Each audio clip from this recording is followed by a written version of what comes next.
آپ تمام جماعت کو ہماری اور ہمارے چینل اسماعیلی ایسنس کی جانب سے یہ عالی مدد۔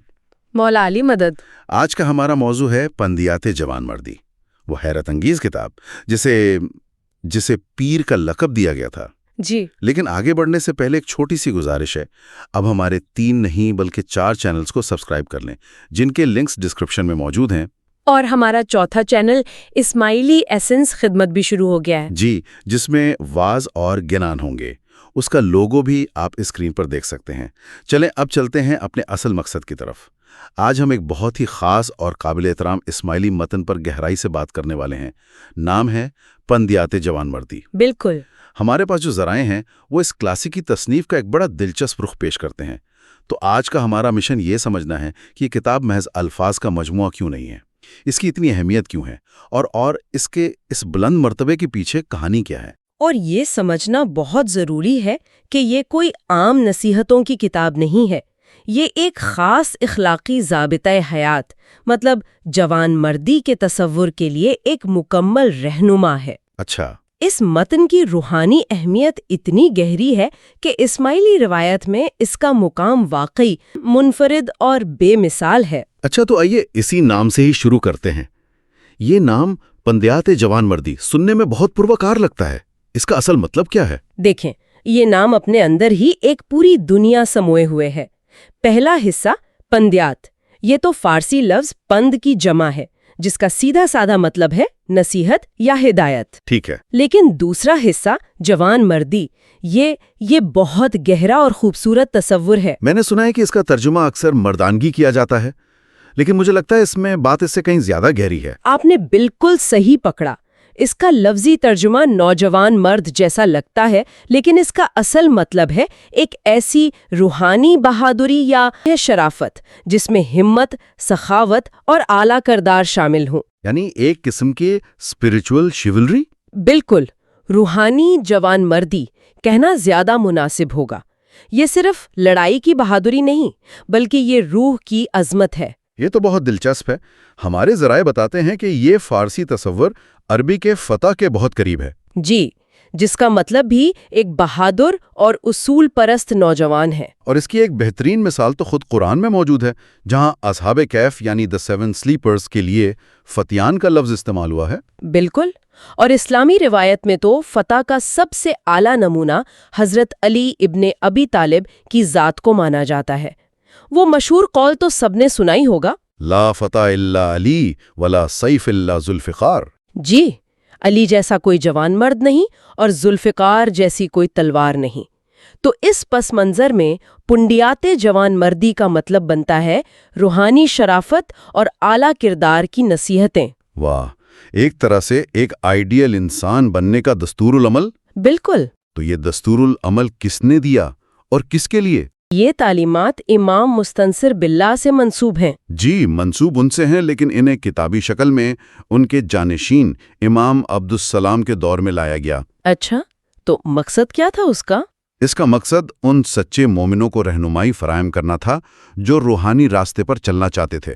اس میں اخلاقیات، روزمرہ کا رویہ، عاجزی، عبادت کے طریقے، مطلب روحانی نظم و ضبط جیسے موضوعات پر بات کی گئی ہے۔ یعنی یہ ان تمام متلاشیوں کے لیے ایک نقشہ تھا جو جوان و مردی کے اس اعلیٰ معیار کو اپنانا چاہتے تھے؟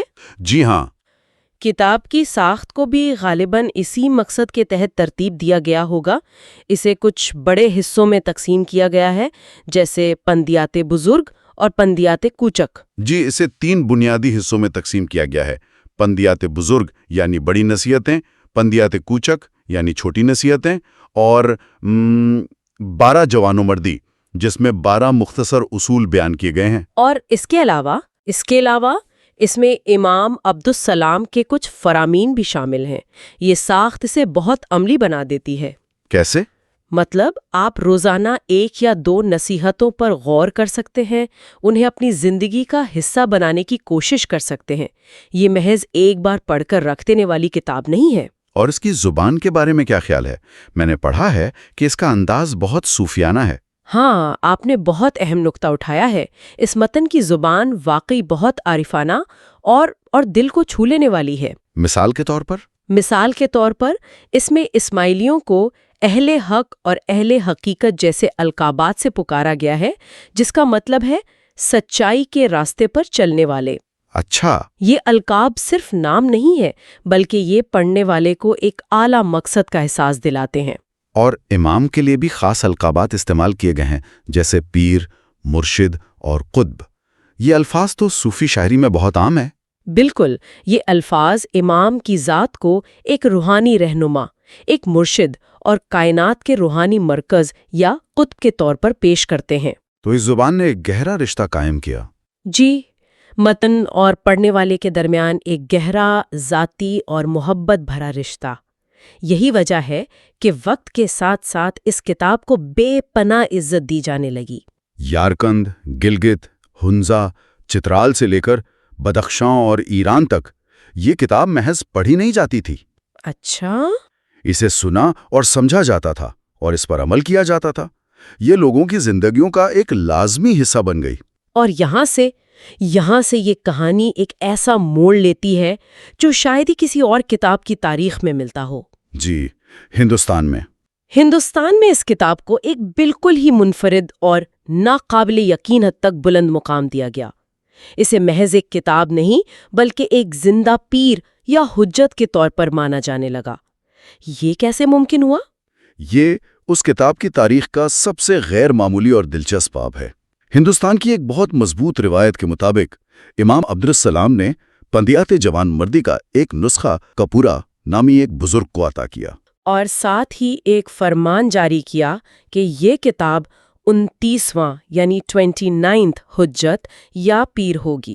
ایک منٹ، یعنی کتاب کو باقاعدہ طور پر ایک زندہ روحانی پیشوا کا درجہ دے دیا گیا۔ جی بالکل۔ یہ تصور ہی ذہن کو چکرا دیتا ہے۔ عملی طور پر اس کا کیا مطلب تھا؟ جماعت اس کے ساتھ کیسا سلوک کرتی تھی؟ یہ واقعی ایک حیران کن بات ہے۔ اس نسخے کو سندھ کے جماعت خانے میں مکھی کی گدی پر رکھا گیا، جو کہ جماعت کے رہنما کی نشست ہوتی ہے۔ گدی پر؟ جی، جماعت اس کے سامنے اسی طرح ادب سے بیٹھتی، اس کی تعظیم کرتی اور اس سے رہنمائی حاصل کرتی تھی جیسے وہ کسی زندہ پیر کے سامنے بیٹھے ہوں۔ یعنی یہ کوئی علامتی چیز نہیں تھی؟ نہیں، بالکل نہیں، یہ اس وقت کی زندہ حقیقت تھی۔ اور یہ سلسلہ کتنے عرصے تک چلا؟ تقریباً 80 سال تک۔ 80 سال! یہ ایک طویل عرصہ ہے۔ جی، تصور کریں کہ اس دوران کئی نسلیں پیدا ہوئیں اور گزر گئیں، اور ان سب کے لیے ان کے علاقے کا روحانی پیشوا یہی کتاب تھی۔ یہ کتاب قائم مقام پیر کے طور پر کام کرتی رہی۔ 80 سال؟ یہ تو ایک پوری زندگی سے بھی زیادہ ہے۔ تو پھر اس منفرد دور کا اختتام کیسے ہوا؟ اس کا اختتام ہوا 960 ہجری میں، یعنی 1552 عیسوی میں۔ یہ امام خلیل اللہ علی کا دور امامت تھا۔ اچھا۔ انہوں نے 30ویں یعنی 30th پیر حیدر علی کا تقرر فرمایا۔ تو اس تقرر کے ساتھ ہی کتاب کا کردار ایک زندہ شخص کو منتقل کر دیا گیا؟ بالکل۔ اگر ہم اسے بڑے تناظر میں دیکھیں تو یہ کہانی صرف ایک تاریخی واقعہ نہیں لگتی، یہ تو اسماعیلی روایت میں روحانی اختیار کے تصور کی ایک زبردست مثال ہے۔ آپ نے اس کی روح کو سمجھ لیا ہے۔ یہ ظاہر کرتا ہے کہ اختیار کسی ایک شکل میں قید نہیں ہے۔ جی، یہ واقعہ اسماعیلی عقیدے کے ایک بنیادی اصول کو واضح کرتا ہے۔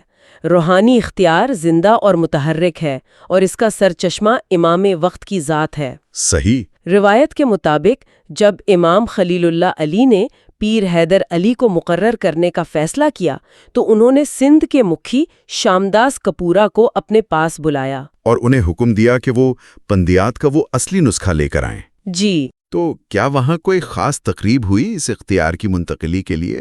جی ہاں، ایک بہت خاص تقریب منعقد کی گئی۔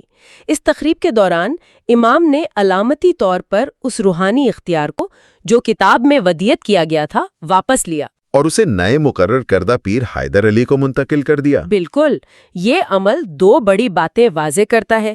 ایک، اس متن کے لیے جماعت کے دل میں کس قدر گہرا احترام تھا، اور دوسرا اور سب سے اہم یہ کہ اسماعیلی عقیدے میں حتمی روحانی اختیار امام وقت کے پاس ہے، جو اسے جس شکل میں چاہے جاری کر سکتا ہے، چاہے وہ ایک شخص ہو یا ایک کتاب۔ یہ ایک ناقابل یقین کہانی ہے، لیکن کیا ہمارے پاس اس کتاب کی اہمیت کے بارے میں کوئی ابتدائی تاریخی ثبوت بھی ہے تاکہ یہ صرف ایک لوک روایت نہ لگے؟ بالکل ہے.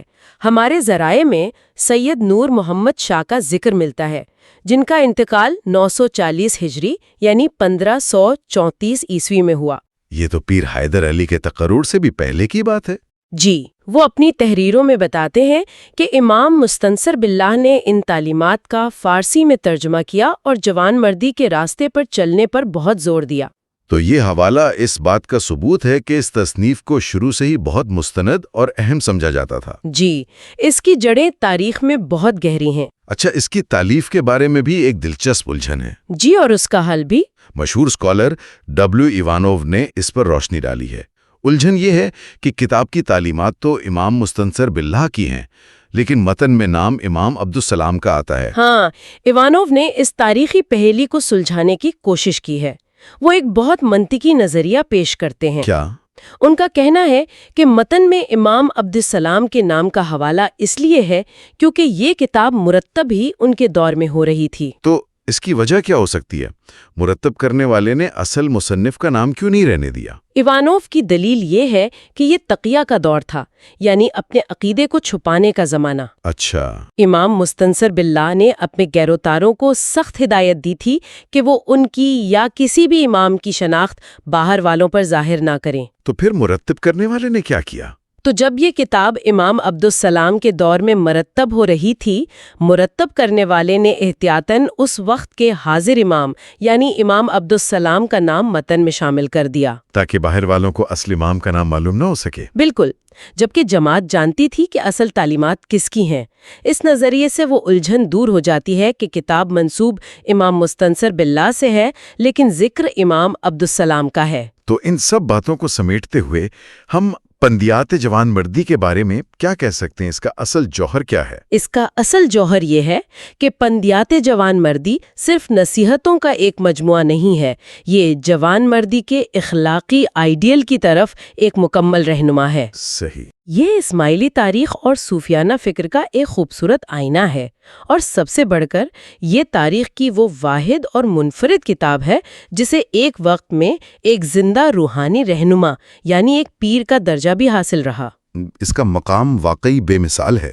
جی، یہ صرف سیاہی اور کاغذ پر لکھے الفاظ نہیں ہیں، بلکہ ایک زندہ روایت کی دھڑکن ہے جو آج بھی محسوس کی جا سکتی ہے. اور یہ ساری گفتگو ایک بہت اہم سوال پیدا کرتی ہے، ایک ایسا سوال جو صرف تاریخ سے متعلق نہیں بلکہ ہر اس شخص سے متعلق ہے جو کسی بھی مقدس متن سے رشتہ رکھتا ہے. وہ کیا سوال ہے؟ سوال یہ ہے کہ جب کسی متن کو، کسی کتاب کو محض پڑھنے کی چیز نہیں بلکہ روحانی اختیار کا مجسمہ سمجھا جائے تو یہ تحریری کلام اور زندہ رہنمائی کے درمیان تعلق کے بارے میں ہماری سمجھ کو کیسے بدلتا ہے؟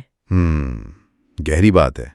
یہ ہمیں سوچنے پر مجبور کرتا ہے کہ کیا روحانیت صرف الفاظ پڑھنے کا نام ہے یا ان الفاظ کو زندگی اور اختیار بخشنے والے زندہ رہنما سے جڑنے کا نام ہے. یہ ایک گہری سوچ ہے جسے سامعین اپنے ساتھ لے کر جا سکتے ہیں کہ ایک کتاب کیسے زندہ پیر بن سکتی ہے اور اس عمل کے پیچھے کیا گہری حکمت پوشیدہ ہے.